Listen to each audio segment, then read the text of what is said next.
You are listening to a clip from the Righteous Tongues podcast, where we speak fluent hip-hop, hosted by FDT, the BX Boy and D.Bail. For more, please visit grussellmedia.com. We got Eminem pretty much versus everybody. Yeah. That's a good segue, because that's exactly what it is. A lot of people focus on Machine Gun Kelly, and that is a big one, but he's targeting quite a few people, and not just people, but things. And we can definitely get into that. So, for sure. Let's get into the Machine Gun Kelly rap devil. What y'all think about that? Woo. Yeah. All right, I guess I'll start this one. Well, we need some background on how it started. And I believe it started with Machine Gun Kelly saying something about Eminem's daughter. Yeah. And I believe he didn't even say it in a disrespectful way. He said, Kelly's looking hot or something. I guess he saw a picture of her. Right. And he said, all due respect to Eminem. And I didn't really think that was nothing too crazy. Yeah, I don't know how y'all felt, but I didn't really think it was nothing too crazy. And I guess the problem why it was crazy because she was underage at the time. She was only 16. She was only 16. She was underage. Oh, okay. I didn't know that. Oh, wow. Okay. And Machine Gun Kelly is much older than she is. Yeah, go ahead. Actually, that changes my opinion a little bit. See, I didn't know that. I just thought that he made a comment and Eminem was just kind of. So I mean, I still think maybe it was a little over the top, but I mean, once again, he said what he said. Eminem took it the way he took it, and which is understandable, given the facts. But Machine Gun Kelly comes back at him with this rap devil. Hard. And actually, first, let's talk about what Eminem said about him. He threw a few bars his way, and I don't know what did y'all think. What did y'all think about the bars that he sent towards Machine Gun Kelly in his diss record?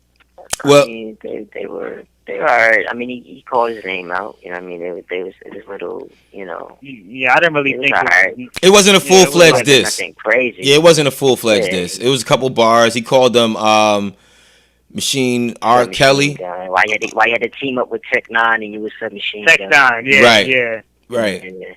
Yeah, I didn't think. It was just Eminem. Eminem is typically always like release songs and just do 3 or 4 bars towards an adversary and just keeps it moving. Like he has rarely dedicated. Then he goes on to the next. Right. Yeah, he's really dedicated like a whole entire song to one person. I think he did it for what's my man name? Ja Rule. Everlast, the dude Everlast. Everlast, yeah, Ja Rule. Ja Rule. Was the whole song about Ja? The whole song was about Ja? Yeah, I think the Hail Mary freestyle, 2003, remember? Yeah, but Busta Rhymes is on that too. And that was like a freestyle. Yeah. That was like a freestyle. Yeah, they was. Okay, yeah, but that was all at Ja Rule. He had one at Benzino. He had a few songs at Benzino. Die Another. Okay, all right, bet. I got you. And I believe Cannabis was another one. Remember the Cannabis record? Yes, I do. Cannabis. Yeah. Yep. But yeah, you're right. Normally he shoots straight shots, at an artist, a few shots, and he moves on to the next target. And another unique thing about this is that he's going at rappers. It's the same pop stars, yeah. Britney Spears and Christina. Nah, man, you going at artists. So I mean, but I'm like, I didn't really think the shots that he sent at Machine Gun Kelly. It's okay. Right. But then Machine Gun Kelly, I guess he saw this as his chance, so he was like, yo, I'm just gonna really address dude. And he drops Rap Devil. What you think, man? Let me just say, I like it. I like it a lot, man. One of the things that's interesting about it is that even though he was dissing Eminem, I almost got the sense that it didn't feel venomous to me. Like, really, I don't know. I didn't really feel like a sense of like real heat. I mean, it was dope, but I didn't feel like a real sense of anger. It was more like, why you mad, man? And you Oscar the Grouch, and you need to let the young, you know what I mean? Like it's kind of like trolling him in a way, It was a trolly diss. Yeah. And maybe that's the way you got to battle Eminem, because if you notice, a lot of the guys when they would like try to respond back to Eminem with these angry raps and white boy and this and that and now F you, and it didn't really land. I liked a lot of them, but for the general public, it didn't really land because Eminem would just kind of troll them with, in that little Slim Shady way. So I felt that Machine Gun, the way he attacked them, I thought it was smart. Me too, man. You know, he you know. So I really enjoyed the record. You know, I definitely enjoyed it. I enjoy it. The more I hear it, the more I enjoy it. I thought, Machine Gun Kelly, he idolizes Eminem. There's a clip that just resurfaced over the weekend where MGK is talking about Eminem being his idol, and obviously he loves the dude. And you can feel that in the track. Yeah, you can feel it. That's why he didn't feel the venom, He called him the GOAT. He called him the GOAT in the song. So he's like acknowledging that he's good. He just wants to know why he's mad. But I have to agree with the BX boy, man. I think that, the tone of the song was just kind of like, damn, you old geeky dude, like, get over yourself, man. Like, that's what it was. It was like he did it in a way where it was like it's because number one, he's not gonna beat Eminem bar for bar. He's not gonna beat Eminem with the rapid fire flow or the bars. So it's like he just hit him in a way where it's like it's personal. It's personal, and it's up to Eminem what he wants to do. Like, Eminem is no doubt about it. Like, lyrically, Eminem is gonna probably respond and annihilate, MGK. But I think MGK has garnered up a respect, and this hurts Eminem. Like, no matter what Eminem comes back with, like, this is a diss that Eminem has to really look at himself in the mirror and say, damn, I am grouchy, I am old, and I might not be as sharp as I used to be. Like, it's one of those things, like, I feel like Eminem's bark has always been louder than his bite. You know what I'm saying? Because Eminem was always that guy. It's like, you don't want to battle Eminem. You don't want to say anything about Eminem. And 9 times out of 10, most people never did. Like, who is Eminem? Exactly. Who has Eminem ever had a matchup with? Like, Jay-Z versus Nas, even Drake versus Meek. Like, Eminem has never really had that adversary like that. And even Ja Rule was 50's nemesis. You know what I'm saying? Like, that wasn't like Eminem's nemesis. Like, the biggest nemesis that Eminem had on a hip hop level, because he of course he did Fred Durst. Everybody remembers Fred Durst with the red hat. He battled like these pop stars or these other white rappers that weren't really hip hop. Exactly. They were like they pop weren't really rap. threats to him either. Never threats to him. True. The biggest cat that I could say that he honestly battled on a hip hop level or had really words for was it Will Smith and maybe Nick Cannon. Like, other than that, like, who has Eminem really battled? I mean, maybe Cannabis. I mean, I heard some of the records they had going back and forth. And I understand what you're saying, but I thought Cannabis actually, on a lyrical tip, he actually had some decent response records. But he did. Cannabis doesn't have the push, and he's not the type of artist who can really have the star power. Sell it. Yeah. He but did. I thought lyrically, I thought he had some. He spit some heat his way. I'll have to revisit that beat, man. You know why? Because allegedly, from what I heard about that Cannabis diss record that came out, I heard that that record was a leaked record. Like, that's not something that Eminem actually put out. Like, yo, I'm going at Cannabis. I heard the record leaked, and then Eminem kind of had to stand behind it. But I don't remember it being like a big story, like in the news, like, oh, Cannabis is battling Eminem. It wasn't. Exactly. It wasn't a big story at all. You're right. It wasn't. Yeah. But I just, but you're so right, D.Bail. One thing about Eminem, I always felt that his bark was way bigger than his fight. All of this, don't battle Eminem, and Eminem will destroy you, and this and that. I'm like, who has he battled? Who's a threat to him? Right. Who? Nobody. Right. He battled nobody that was a threat to him. And there's underground artists, I believe, that would destroy Eminem. Word. I just want Casual. I mean, Casual's an artist, I believe. He's an underground kid. He would destroy Eminem. Wow. I'm not trying to disrespect Eminem. I feel you. I respect him immensely as an artist. But that's what Eminem is not. He is not some untouchable man. I feel a way about it, but this isn't neither near nor there. But let's just say MGK, he did his thing, and he attacked Eminem according to his ability, the way he could do it. No because doubt. he's definitely not gonna out rap Eminem. He couldn't even in this fantasy he couldn't do that. Right. But what he can do is he can troll rap him. Yep. Which is kind of Slim Shady style, to troll people and right.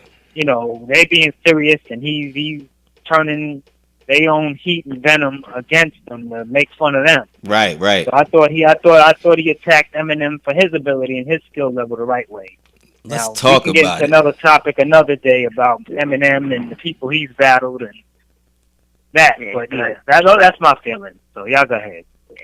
I just want to say that, you know what I mean, it's funny how now all of a sudden people are coming out now, they're starting to realize that Eminem is overrated. I don't mean overrated in the bad sense, like Eminem is Exactly. because, like I said, he's a technically skilled, gifted rapper that, Yes, he is. He's nice. He is. You know what I'm Nice, saying? dead nice.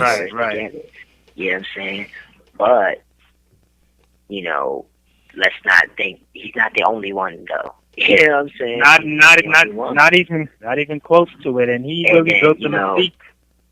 And it's because of his fan base, and like I said, let's be real. We gotta keep fans. 100. And in themselves because he's white.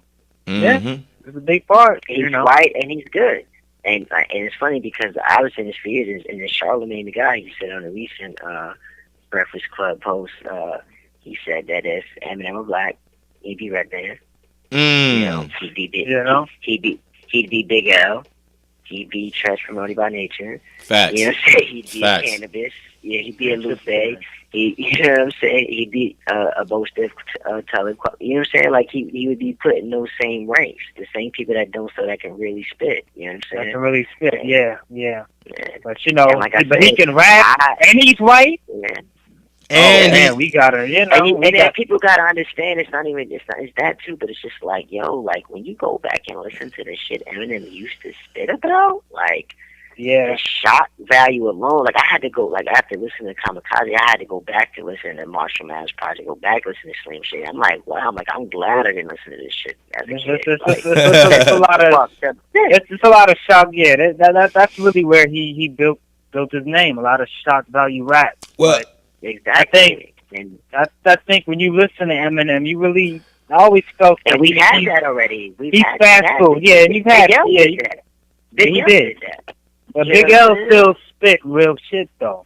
yeah. He had his punchlines and all of that, but he would still spit real shit. And Eminem, I always felt he's fast food when you consume Eminem. Like he's just not somebody that I can listen to him, but then I got to take a break because he's just not. He's fast food, and when he tries to do those more serious songs, and this is just my opinion, he comes off as a emo guy who doesn't know whether he wants to rap or he wants to sing or he wants to do both, or I don't know. Eminem, he's just I don't know. Like I said, I think we have to give him a little bit more credit than that. You know what I'm saying? I mean, he has had those. Hold on, let me just get to my point. He's had heartfelt records, more serious records that I Am What You Think I Am, Cleaning Out My Closet. It just wasn't just the technical raps. The 8 Mile song, it wasn't just him. It wasn't just him being a white boy being able to rap that made him successful. Because there's a lot of white boys that can rap that are not successful. Let's be real. We had the Iron Solomons. High and Mighty. There's a lot. There's a lot of them. I think the X factor that a lot of people are forgetting, and even you guys have not mentioned the X factor, being Dr. Dre. He linked up with one of the most successful hip hop producers of all time. And I think that Dr. Dre, he had the machine. Dr. Dre helped craft him into an artist because Eminem dropped the album in 1996.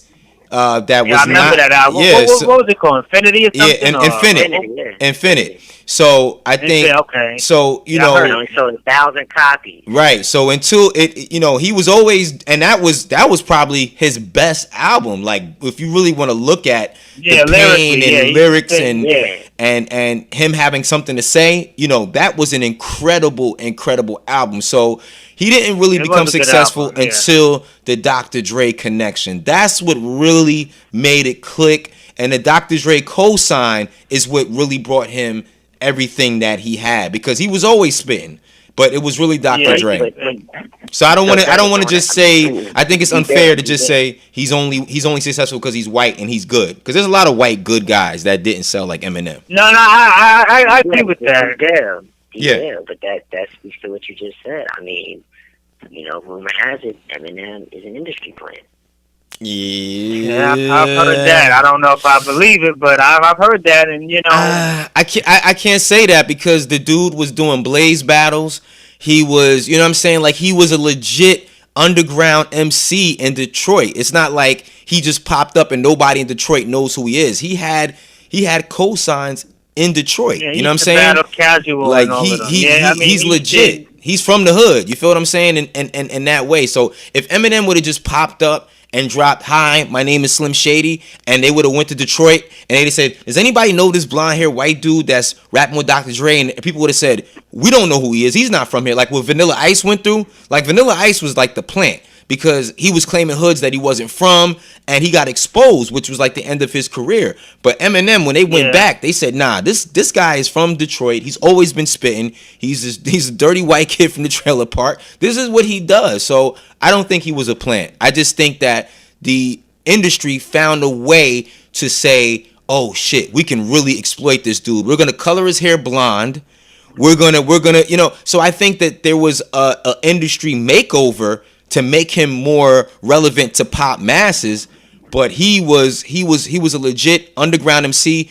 He was in Newark, New Jersey with the Outsiders. He was living in Newark, with some of the grimiest MCs from New Jersey. You know what I'm saying? And he was a part of their crew, like a legit part of their crew. So I think the industry found a way to exploit him. I don't think Eminem's an industry plant, but like I said, I do respect him as an artist, and you're right, D.Bail. That first album he had before all of the Dr. Dre, I thought that was probably his best album. Yeah, he did spit with some fire, and I would encourage people to really give that a listen to that album when you take Eminem into full consideration. But I will once again, and I keep going back to this, Eminem as he is now, and as he's been for a while, since the Eminem show, and even that I think I'm being generous because I didn't even really love that album. I think Eminem is just someone who's very I get the feeling that sometimes he's not comfortable in his skin within the game because of all the criticism and what have you. I just think he's someone who feels he constantly has to prove himself. And you'll notice that because in the song, he in addition to all the rappers he targeted, two of the biggest targets was Charlamagne and also Lord Jamar. And you remember what Lord Jamar said about him? Lord Jamar the comments he had, white people being guests in hip hop, which I agree with and I don't agree with. There's two parts to that. Okay. So I agree with it on one level and I don't agree with it. And we could talk about that at another time or whatever. But he was going at him saying, "No, I'm not a guest," and I think he had a couple of bars like, "Oh, I put my feet up in the house," and this and that. And he also had some words for Charlamagne, because Charlamagne's definitely been a vocal critic of Eminem, but particularly his recent efforts. Right. So I just think this is a guy who always felt he had to kind of like, they don't fully accept me, you know what I mean, as an MC. And I think part of the reason for that is because of the way Eminem's allowed himself to be used. Because you're right, Eminem wasn't always like he is now. The industry, they molded him. Right. And things of that nature. They definitely changed Eminem, but I do think he allowed himself to be molded, and I do think the industry and the machine behind him, they use him as a way to position certain things. And like I said, this Eminem thing is interesting. It can go on for a while. I don't want to talk too much about it for this podcast, but no doubt, I will say that Eminem, it's an interesting topic, man. We need to have more discussions, I think. I'm not gonna lie. This was the first time I've ever even bothered to listen to a Machine Gun Kelly song. I actually was quite shocked that it wasn't half bad, actually. You know what I mean? When you first sent it to me, I didn't even want to play it first. You know what I mean? I think I saw it on the Breakfast Club, listened to them speak about it, and I was like, okay, let me go give it a listen. And I was like, oh, it's not too bad. I wouldn't say it was fire. You know what I mean? Like I said, the diss was, you can't really diss somebody and then in the same sentence call them the GOAT and say they're your favorite rapper. And, you know, like I said, it kind of takes away from. But he is though, man.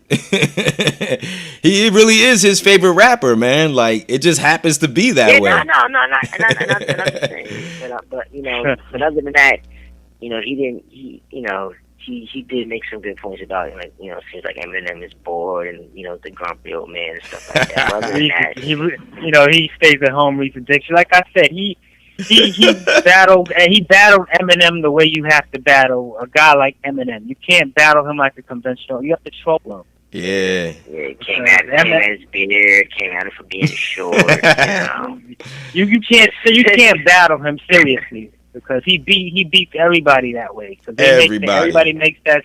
They make that same mistake when they go after Eminem. A fucking bowl of cereal during the video. Did you guys notice that shit? There's certain parts of the video. Yeah. A bowl of cereal. I like it, man. I think he's cooling out. He even said on Instagram, "This is for my generation."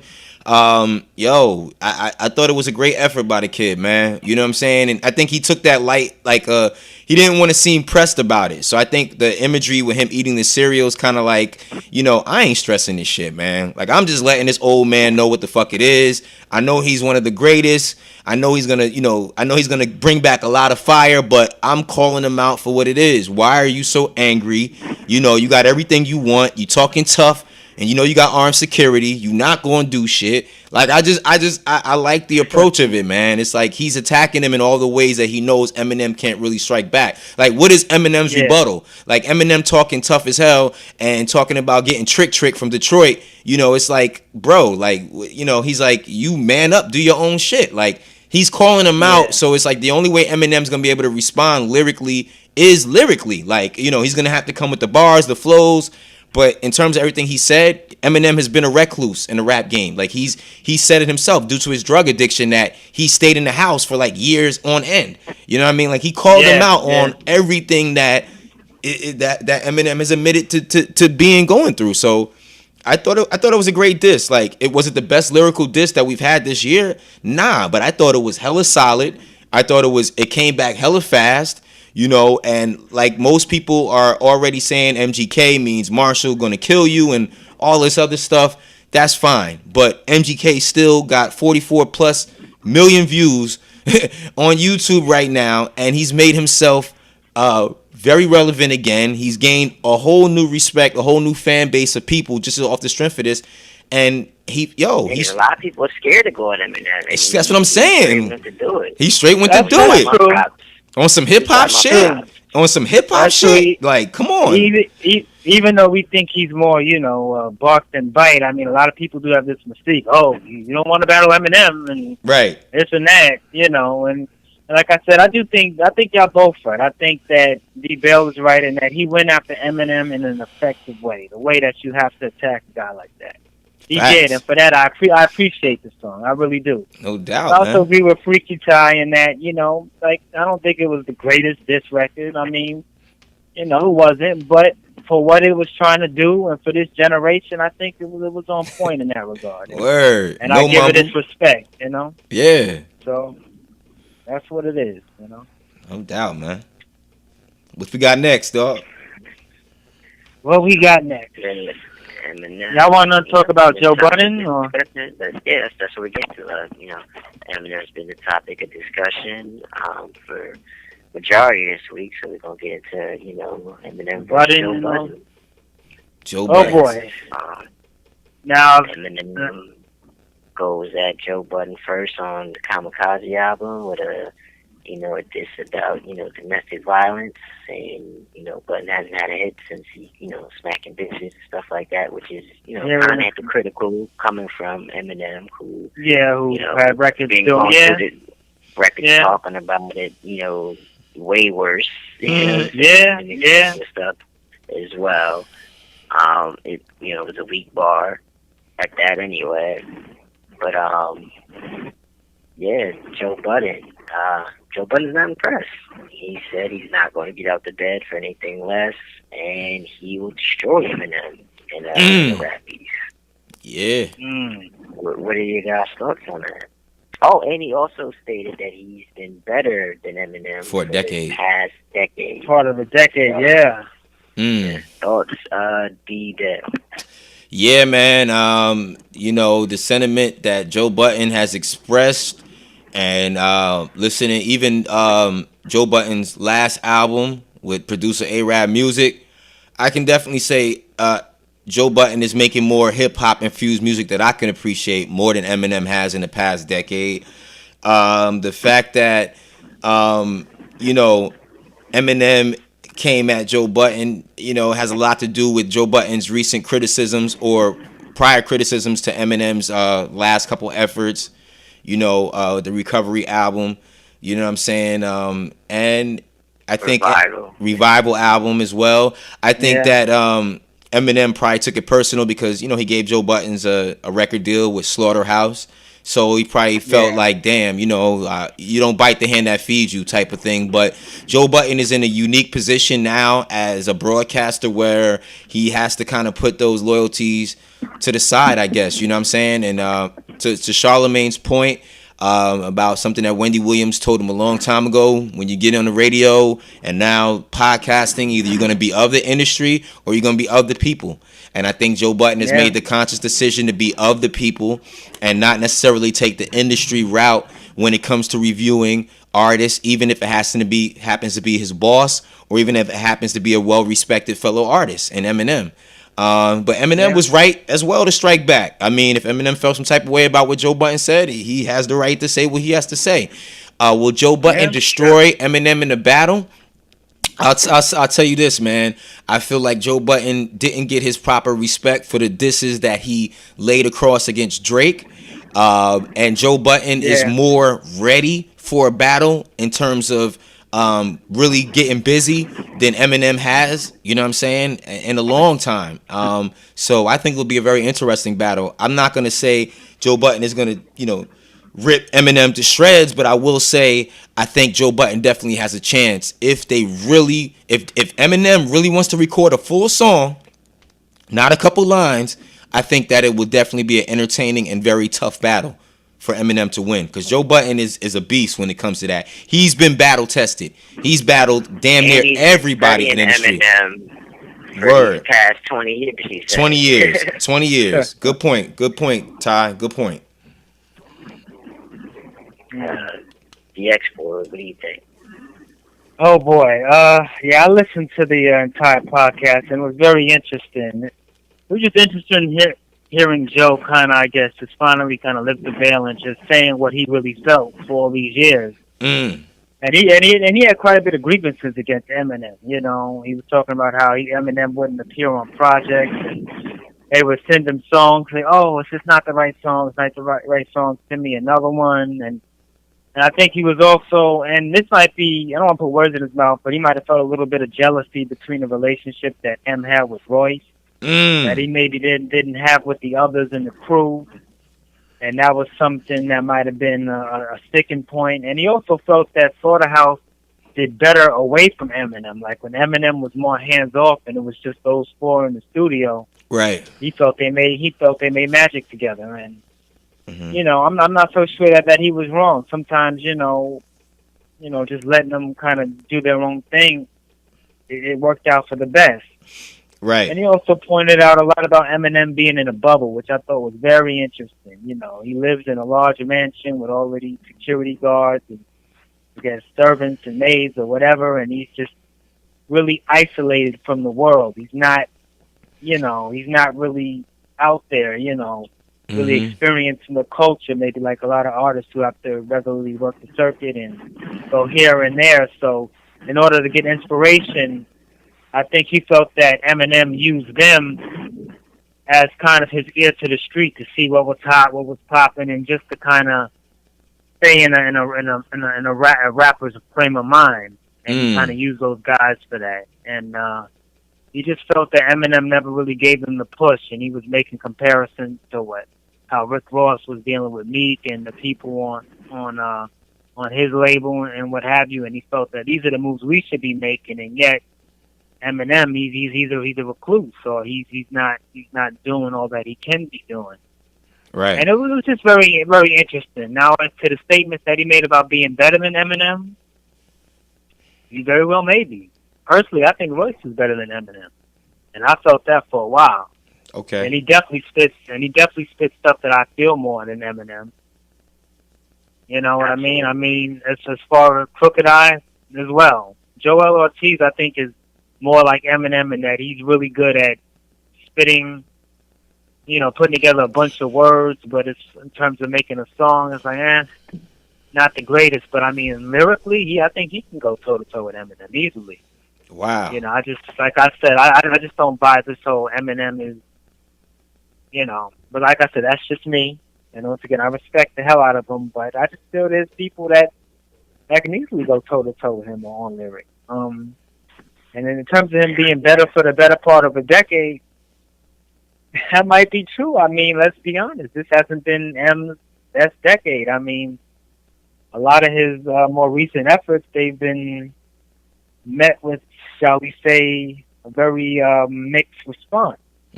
So, I mean, I don't think it's out of the realm of possibility, like, oh, how could you say that? I mean, maybe if this had been, 2000, 2001 Eminem, I'd be like, all right, Joe, you bugging. Nah. You can't give us that, but this ain't that time, man. Eminem, I just personally feel he's falling off hard, man, and I think that's part of that is because he doesn't rely on the whole Slim Shady gimmick, which I think is what people really loved about him, and that's not to say he hasn't spit real shit, but the Eminem that took off and blew up was the one that was, the gimmicks and on all of that.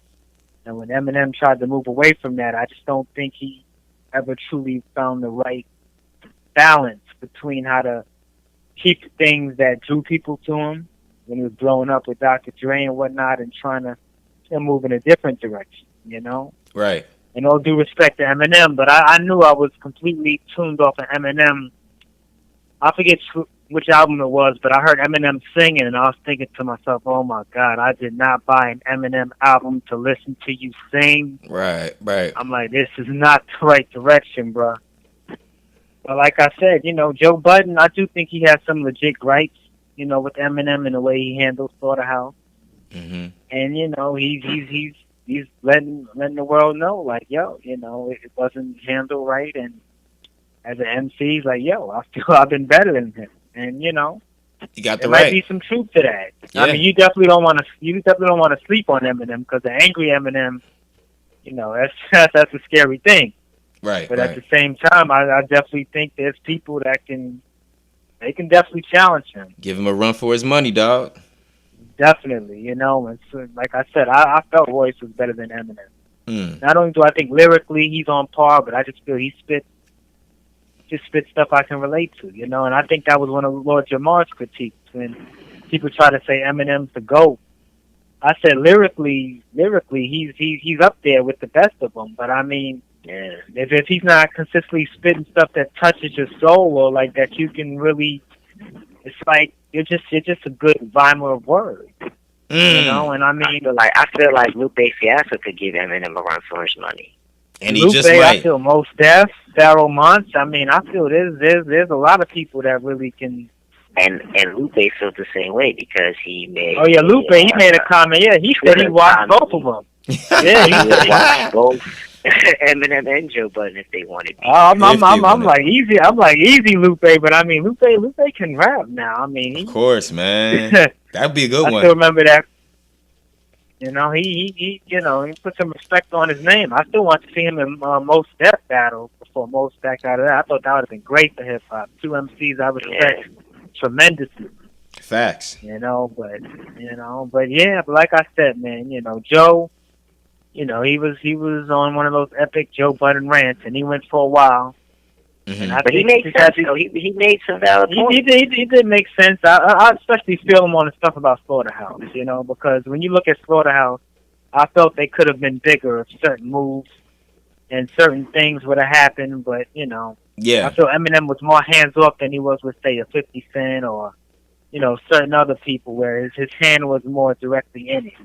Well, I think that we're also discounting. Like I said, the man was on drugs, man. He was really bad. Like, he was the pill crisis now that everybody is looking at. and saying this is bad. This is what this man was going through before it became trendy again.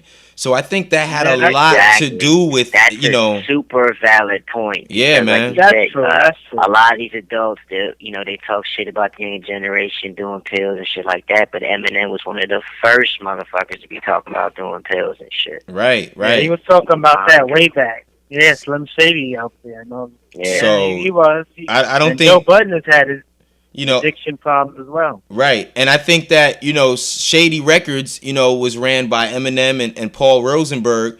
But I think at that time, Paul Rosenberg was more at the helm. He was more of in charge with Slim with the Shady Records. And you remember, this is Eminem's pet project. Even if you listen to the new album, Paul Rosenberg, he's about that cash. He's the one that pushed Eminem into the direction of making these pop records, you know, making these big ballad hip hop records. So his baby wasn't Slaughterhouse. Slaughterhouse was a pet project for Eminem. Eminem is an MC. He's an MC, but he's not a businessman.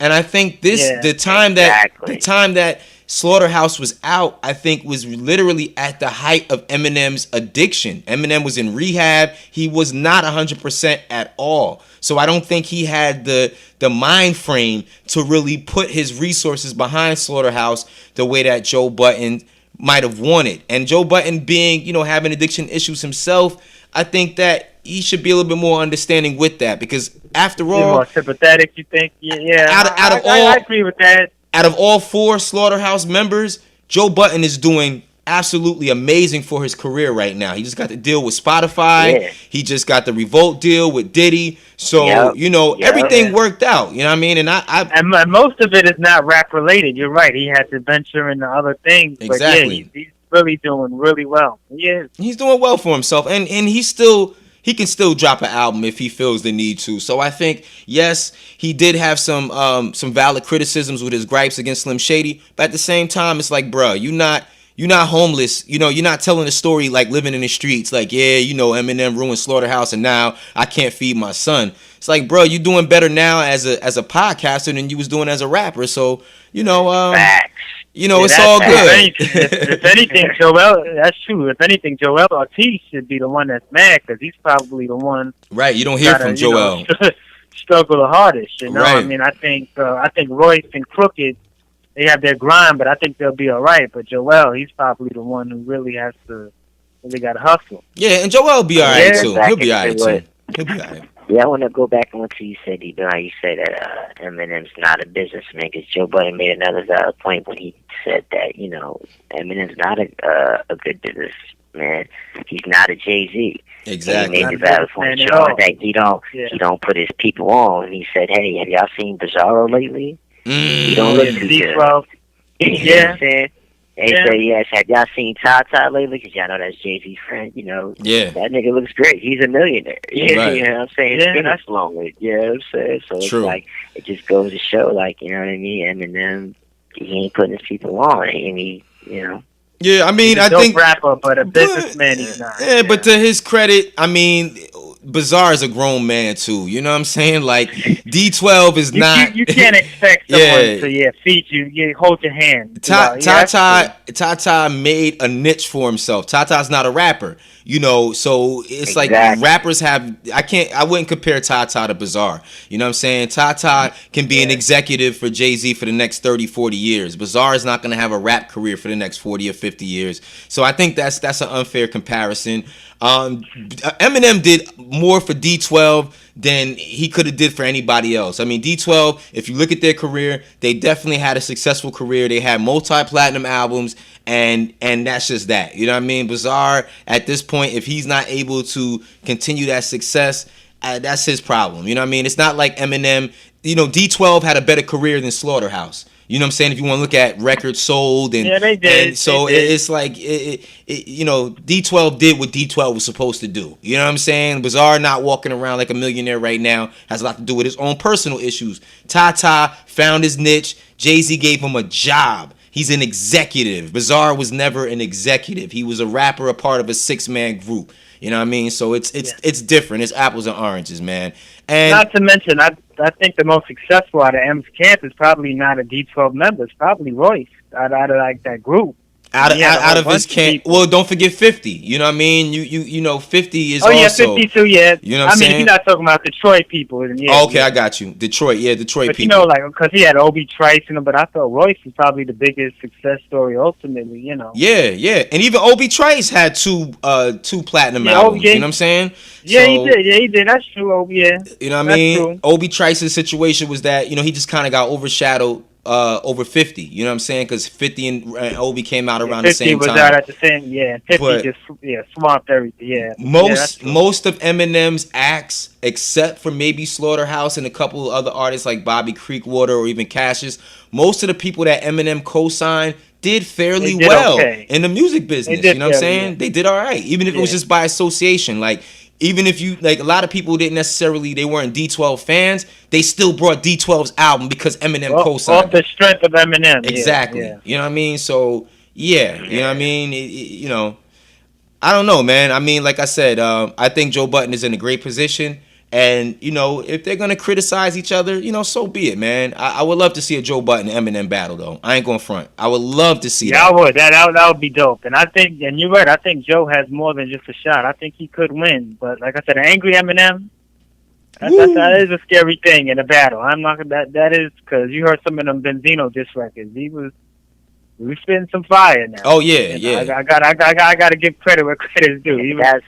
That's against somebody like Benzino, though. You know what I mean? Yeah, that's true. But I thought that's true. That's true. But you're right, though. I still want to see Eminem battle someone who's a threat to him. That's the one thing why I never bought the mystique. Oh, can't battle Eminem.